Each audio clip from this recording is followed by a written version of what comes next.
Welcome to another edition of LiveHipHopDaily.tv. I'm your host, Mr. Southern Charm himself, Reggie Lewis. Today's guest, we got a super treat in the house, Mr. Donwill. What's up, baby boy? What's going on, man? Chilling. Yeah, heard so much about you, but I'll let you do the leg work. Tell us where you from. Cincinnati, Ohio, born and raised. But I guess I could rep Brooklyn a little bit. I've been here for like 6 years. That's reputable. Yeah. Herb, what is it? 5 years out in New York? They say it's 10 years before you get your papers. Oh, it's 10. It's 10. That's what I heard. So I'm okay. Once I hit that 10, I'm deuces. Well, I'm at 7, so we got a few years to go, I guess. So, how is Cincinnati much different from New York? You like living here in New York better than Cincinnati? Away from opportunity. I know opportunity could be different, but just living. The quality of life in Cincinnati, dollar for dollar, is way better. You know what I'm saying? Like, but of course. In all honesty, I like the energy of Brooklyn. You know what I'm saying? Mm-hmm. Like, Cincinnati is slow. And when I say slow, I don't mean slow in terms of just out of date, out of style. I don't mean that. I mean just kind of like it's a little more easy. Like, it takes longer. Like, you got cars and you got more space between each other. You know, it's not a walking town. Like, New York is very much walking. You know what I'm saying? Shoulder to shoulder, elbow to elbow. Yeah, part of the reason I wanted to come here was just because I wanted to like walk. Right. Like, you spend so much time driving past the sidewalk. You know what I'm saying? I wanted to like get on the sidewalk. Now I want a car. It's that whole New York has that community feel, because when you talk about, when you describe Cincinnati the way you just described it, it's the same thing down south. I'm from Augusta, Georgia, so it's like it's that, and then that's the major difference. You know, you walking out of your house and you immediately coming in contact with on top of each other. Like that, and it you think about it, like, I'll go from here to a train that's crowded to a block that people walking past to my apartment where people are like here. Boom, it's boom. always people around. Right, so I mean, like, in a weird way, it's the most crowded, lonely city in the world. You know what I'm saying? Because you can be very much alone with all these people. Exactly, you can. Like, the most crazy. I can curse. Yeah. Crazy shit I saw like recently. I'm on the train just riding, and there's a woman just like standing in the doorways, just like sobbing, like uncontrollably, like she's fighting the tears, and she's just sitting there, like her face is just broke. And like people on the train are looking at her, but nobody's paying her attention. Right. And at one point, she kind of just like broke down for a second and got herself back together. And I'm just thinking, like, that's crazy. Like, you know what I'm saying? Like to be so overcome with emotion and nobody like, yo, are you okay? Nobody console. You know what I'm saying? Like, okay. You but use the phone. Should I call someone? Yes. And see, down south, you know, you get stopped immediately. Hey. You could be in your car in a parking lot. Right, crying. And you're going to get a little tap on the window. Are you okay? Yeah, that's real talk. So, yeah, it's interesting. That whole thing is interesting. So, we got Cincinnati player in the house. You're a Bengals fan? Adrian Broner fan? Adrian Broner got dropped. He did get dropped. I'm a casual sports fan. I keep up with it enough. I did see Adrian Broner get dropped. Yeah. And, you know. Twice. I don't want to speak bad on the brother, but you know, he kind of cocky, man. He was kind of cocky. You know what I'm saying? From what I've seen of him. Yeah, I follow boxing. I understand the cop game with pay-per-view and you watching what Floyd has done. You gotta make a show. Yeah. But it's like Floyd said, he has to know when to turn it on and turn it off. Right. But Adrian came from 130, and immediately after he beat DeMarco at 135, he immediately jumped to the welterweight division with 147. So you saying he went too fast out of his weight class? He went too fast, and then because he barely beat Paulie Maldonado, I didn't think he beat him really, but he got a split decision. That makes and we're talking about someone who can't punch. So when you're going in the ring with Maradona or Lucas Matisa, it's a wrap. That makes a lot of sense too, because when you think about it, like I've heard he was a good fighter. Like I heard he was like the dude. You know what I'm saying? But so it didn't really make sense to me that he lost that fight like that. That's a good explanation. Like jumping out of your weight class. Yeah, he jumped, and Floyd advised him to go back down, but he just activated his rematch clause, so they're looking to fight the second or third weekend in April. Same weight class? Yeah, he's going right back. And how do you think it's gonna turn out? I think it's the same thing because he lost by a landslide and he doesn't know how to make the adjustments. And one thing people have to realize about Floyd makes adjustments on the fly. Like when Sugar Shane popped him twice. Yeah. Sugar Shane popped him twice, and he made adjustments immediately after that third round. Sugar Shane couldn't. So do you think that's like a coaching thing, or what do you think it is with Bronner that he just can't? It has a lot to do with coaching and just studying the game, but it also has to do with your work ethic. Floyd works out whether he's fighting or not. Yeah. Adrian Broner was going on tour rapping 3 months before the fight. He has a pot belly. He's walking around with a pot belly. And then in his mind, he's just thinking, I'll work that off. But see, Floyd doesn't do that. Floyd fights at 147 and he walks around at 150. You stay ready, you ain't got to get ready. You know what I'm saying? There we go. That's all that boils down to. It's funny, man, because I forgot. I just blanked. But I know that dude he's a good fighter. You know what I'm saying? No, he's from hometown, so I want him to win. You know what I'm saying? But if he goes back down to 130, 135, he can have the same success that Floyd and Andre Ward's having in their division. He can have that down there, but he won't. So let's get to the main matter. Talk to us about Shouting at the Screen. OK Players Presents. So walk us through it, tit for tat, because I want to bring as much attention to this event that you have every Tuesday, I think it is. It's every first Thursday of the month. Oh, every first Thursday. So okay, pretty much it's me and Wyatt Cenac from The Daily Show. Well, he used to be on The Daily Show. Mm-hmm.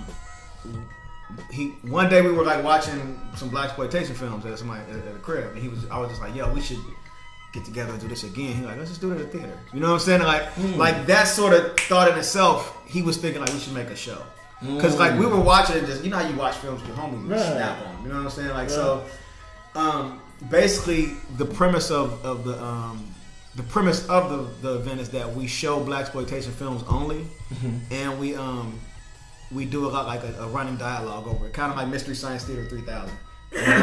So we'll be mic'd up in the back of the room, like telling jokes, and the audience is encouraged to like just kind of talk along and laugh along, but not get too boisterous. Right. And we have drinking games, and you know what I'm saying. We at the beginning of the film, we also what we like to do is we give history of the film. You know what I'm saying? So we'll talk about the director, the writer, the cast, what are the things they were in. Like kind of almost like this happens before it kicks off. This happens in like the first 15-20 minutes of the event. So like people will come be seated, and we'll come back down front in front of the screen, and we'll announce the show. We'll announce the show, and we'll talk about it.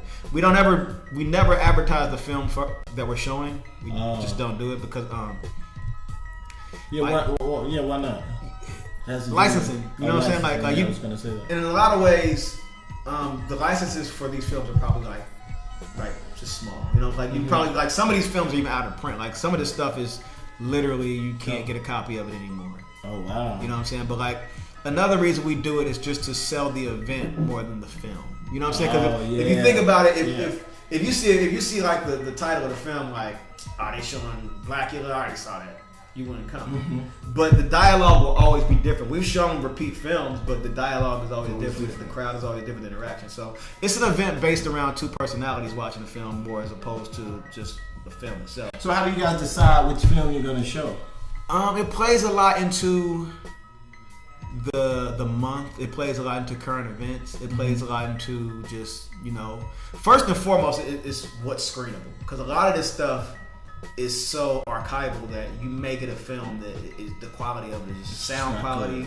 Yeah, it's poor quality. You can watch it at home and struggle through it, but presenting it to a group of 80 to 100 people, they might just be like, "What is this shit?" You know what I'm saying? Like, so we screen each one first for quality control, but then like with Black History Month coming up and Valentine's Day and all that, like you can go a number of ways. You can go for the love route. You can go for like the historic route. But I mean, like in a sense, we consider the event to be yearly Black history. because we're talking about black cinema and we're giving, we're like, it's not history just lessons. Yeah, it's not just jokes. I mean, it's humor in it, but we're definitely celebrating the legacy of these films, these directors, these artists.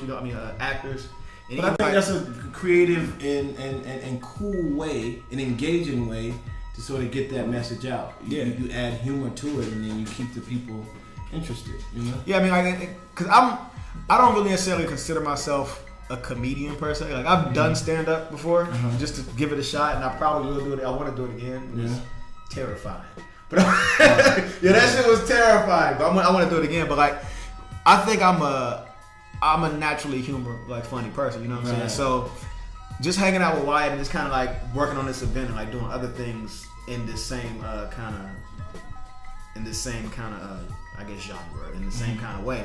It's kind of it's helped me hone that aspect of my personality of my writing to where I can populate that space without feeling like I'm just kind of like I shouldn't be on stage telling a joke.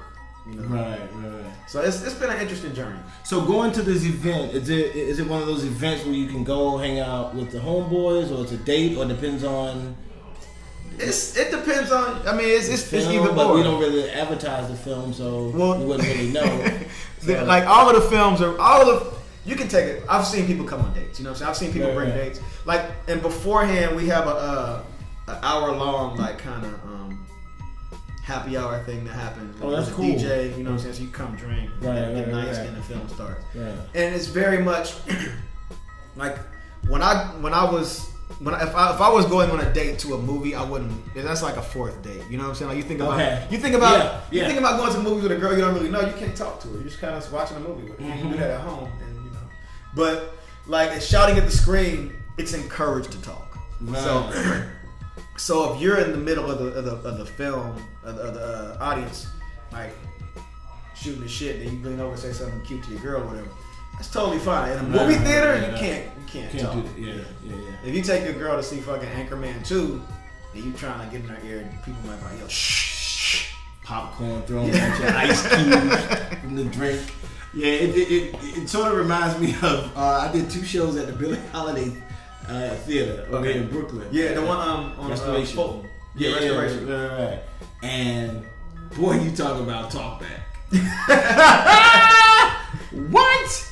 They talk back to you. Really? Like, yes. Like I can remember doing monologues on stage, and you have to know your stuff because at some point they're gonna say something that's gonna stop you. They're not supposed to do that. They're not supposed to do that. That's theater etiquette number 1. I can't imagine being on, like, as a musician, it's one thing to get people talking. I can't imagine being a performer trying to remember lines in a quiet room with somebody in the audience like, yo, this nigga wildin'! And you like, wait, what? That wasn't part of the show. Get him! Don't touch her! Don't you do that! It's that sort of thing, and you have to. Yeah, some of it's funny, and you have to contain yourself. So have you ever like has it affected you to the point where you had to like play off of it? You know what I'm saying? Yeah. Well, once I played off it, that's sort of easy to do in a sense. Yeah. But one day I was doing I can't think of the name of the show right now. It was about older women dating younger men, and my character was dating this nurse who had a lot of money. So, and I had a girlfriend, and the girlfriend was supposed to be, she was supposed to be down with the whole thing because we was getting money I was bringing her. Right. So it was one point in the show where I was delivering a monologue, and the lady yelled out something, and I had to turn up stage. So I turned my back to the audience and did a quick little laugh, and then turned back around. But I did it as a part of the character. So wait, were you mic'd up, or was it like? No. Okay, because if you were mic'd up, you could have did that. Oh, no. You mic'd up to rap. Suffer, you know what I'm saying? Yeah, you have to get creative and dig down. But I made the monologue. I made my turnaround a part of the monologue. But I was up. Man, I have hilarious. So much respect for like somebody like acting like in a play or like because that shit is like you gotta hit that mark every time. Billie Holiday Theater will test you. So you know what I'm saying? Like, because when we're doing the shouting at the screen, it's off the cuff, it's riffing. So even if I write jokes, I might not use them. Right. When I'm on stage doing like rap music, whatever. You can go on stage. You know what I'm saying? You can give a professional show and put your shit on, but you can still. It's a lot of room to just kind of when you doing a song. You can literally be rapping and thinking about your grocery list. You know what I'm saying? Yeah. Now, do you invite different people to come? Because I'm listening to you, and I'm thinking that you sort of also use this platform to sort of get some of your comedy out. The music. No, shouting. Yeah, before the screening starts. Well, last week. Well, not last week. The one for this month we had. Tim Robinson from SNL, he's an SNL writer. He sat in with us, and Gene Gray has sat in with us before. Mm-hmm. So we invite guests to like share the mic with us. Right. But in terms of like, I've been trying to use other vehicles to get my comedy out. You know what I'm saying? Like okay. In addition to that, so you know what I'm saying? Like I'll like maybe like I'm working on like web series and writing stuff for that. You know what I'm saying? Just trying to be as creative as possible. Yeah. With the pen. Yeah. Okay. All right. So. Tell us, how can we come out to this event? How much it costs, the location, that sort of thing, for those that may be interested in coming out, checking it out. Because I'm sort of interested. Herb got me hyped because he told me about it and we were supposed to go. And then, some things happened that prevented both of us from coming. But I'm looking forward to it even more so now, sitting here and talking to you. The next one, I'm checking my calendar. I'm not checking my text. Just because I don't remember the date offhand. But the next one is February 7th. February 7th. February 7th. Right, you got that, February 7th. Yeah, it's at Indie Screen in Williamsburg on South 4th and Kent, I believe. Okay, yeah, Larry, one of the producers, he had a screening there. Yeah, Indie. Nice venue. Gorgeous. Yeah. Like it's funny that it's tucked away so far into Williamsburg. You know what I'm saying? We found it. It is. I was in the back street somewhere. And even what's even funnier is that it's down the street from the Nighthawk and the Williamsburg Cinema. It's down the street from 2 other movie theaters. So I didn't know that. Yeah, so it's like some competition there. But Indie Screen on South 4th and Kent, the event is like $10 in advance, maybe $12 at the door. Okay. And yeah, I mean we're working on getting food and drink specials and shit. Okay, so they can buy tickets in advance. You go online. You can go to okplayer.com and they'll usually have the event posted up at least 2 weeks in advance. Okay, okplayer.com to get advance tickets for $10. Yeah. It's $12 at the door. All right, and give us the address again. 284. It's on Kent and South 4th. I don't know the address. Okay, I think it's 284 though. Okay, and normally the drinks are reasonably priced and that sort of thing. Yeah, I mean it's like $6-7 beer or something. Okay. You know what I'm saying? Yeah. It's that's the happy hour, sort of like pre-screening that leads to the screening, and you're gonna go in and have a good time. You got a little alky in your system. Yeah, we play drinking games, so you're going to drink. You know, you're going to have a drink. So that sounds fun. We usually the drinking games are on a per film basis, but one drinking game that always happens is that when somebody dies, you take a drink. You know what I'm saying? So they can take the alcohol in the theater with them. Oh yeah, and that's pretty much, you have to be able to drink through this. You got to drink through these films. They're so. Right. We like to call them bad, but they're not bad. You know what I'm saying? Like, but it's definitely like it's a acquired taste in terms of cinema. You know what I'm saying? It's one of those things where it's blaxploitation. So I grew up on them. You might y'all probably grew up on them. There are a lot of people who are either too young or of another ethnicity who've never seen the genre. Right. Like they might just know like the big ones like.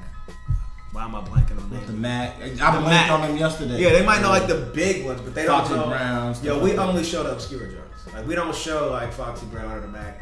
There's no point. So you show stuff like what? Sweet Susie, stuff like that. We've shown Detroit 9000. We've shown the last week. I haven't heard of Detroit 9000. We showed. Tell them who you said was a blaxploitation film yesterday. We just saw. The Spike Lee joint. We'll do that when we come back from break though. But it's what was it? One is do the right thing, and the other one is what I said yesterday. Bamboozle. Yeah. So those are the two that they talked about being black exploitation with Spike Lee. Do the right thing and Bamboozle. Would you agree with that? As in, Bamboozle he considers blaxploitation? No, I read an article saying that it was considered that. I think you could make a play for Bamboozle being in that somewhere on the fringes of the genre. As far as Do the Right Thing, it's nah, I couldn't. See, Do the Right Thing is interesting because Do the Right Thing, all of it was in Wikipedia except for Bamboozle. But Do the Right Thing is also mentioned as black exploitation for Spike's first film. I would go as far as saying Jackie Brown is closer to black exploitation. Oh, yeah. You know what I'm saying? Like it is. You know, like I think that part of the genre is based on the era. And I say that because a lot of the black exploitation films were made because these dudes couldn't really get in the studio, couldn't get in the big film studio. So they had to make their own thing. And now it's like, you know, now it's almost like, I don't like the term post-racial, you know what I'm saying? But now it's just like, you know, everybody can get a 5D, everybody can upload to whatever. Everybody can do the same thing. Yeah. But back then it was, you know, it's more, for me anyway, it's more based on era than it is actual film type. And that's why that shaft, Richard Roundtree's shaft, is so different to me, than Samuel L. Jackson's. Yeah, exactly. Because Samuel L. Jackson's shaft was big budget. It's huge. Yeah, so it can't exist in that. It's like a big fish in that small pond. You know what I'm saying? Yeah. And it's kind of hard to imagine that 20 years from now, right? People will be looking at Samuel L. Jackson's shaft like they look at Richard Roundtree's shaft. I mean, it's possible, but it's just hard, especially when you got people like my favorite actor, Jeffrey Wright, turning out the type of performance he did with Peoples. It's like he sort of stole the movie, and then in the original Shaft, there was no one in there to do that for Richard Roundtree. You follow? And that's the thing, like they were going with like not a lot of the talent was unproven. A lot of the people who were working on the films, it was like their first thing. You know what I'm saying? Like a lot of these people, a lot of these films, and that's why they're considered bad in a sense, is because they just were figuring things out. You know what I'm saying? Like from editing to fucking like acting to just budget. Like it was a lot of just, they had a lot of different constraints that modern films right now, you know, those constraints are just like blown out the water. I mean, if you're making a poorly edited film in 2014, you can make something different. You know what I'm saying? Like, you have the resources, and they're like film school kids and all these other people around that can help you. But back then, this equipment and all this stuff was just so like they couldn't afford that. But even back then, when you know those films were being created, it's like it's rewarding to see them have the audacity to think that what they were doing was genius. That's the beauty of it. Yeah, that's the beauty of it, because man, like some of the films you watch and like you'll laugh at the edits and you'll laugh at the cuts and you'll laugh at like the lines delivered in a weird way, but when you look at it, it's something really special and beautiful about it, because it's this group of people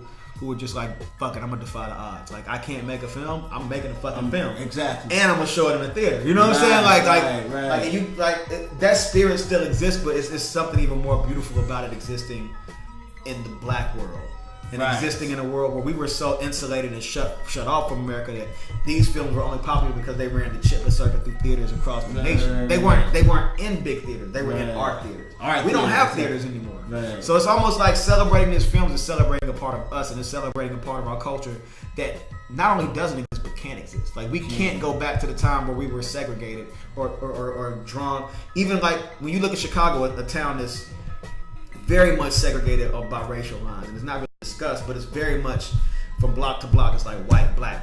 You know what I'm saying? Like parts of the city are just very segregated, and they still have Starbucks in those same. Like, you know what I'm saying? It might not be as many Starbucks in the black hood, but they still have Starbucks. And if you have an independent theater, it's probably in the white part of town because they have those funds and resources. In the black part of town, it won't be an independent theater. You know what I'm saying? Until it's gentrified. So like we're kind of living in an era where, you know, like, this is probably gonna be the most fucked up shit to say. I don't really think segregation was that awful of a thing. I think that the way that I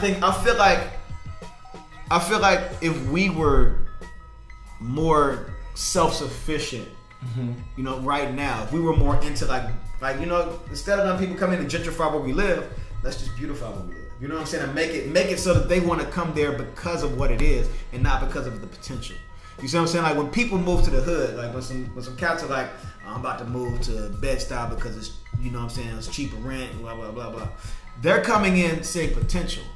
if you already live there, just, you know what I'm saying? Like take the potential and run with it. Right, See the potential. But I think it's like sometimes it's difficult because when you're in it. Oh, it's very difficult because the other thing too is we're landlocked out of resources. Man. Exactly. We're like historically landlocked out of resources. It's not like it's our choice. Like I know a million people with brilliant ideas that they can't activate because of resources. You know what I'm saying? And it's not like they can have the same conversations as some of these other people like making businesses happen because, you know, they don't have the same relationships to wealth. And even though we kind of veered off, I think that it's all relevant, and I think what you're talking about now goes hand in hand with those type of films, where definitely. We are now. Because a lot of what you were saying made me think about Radio Golf with August Wilson. Have you seen with Radio Golf? Okay. All right. Well, we're gonna take a break, and we'll be back in just a minute with our guest, the one and only Donwill.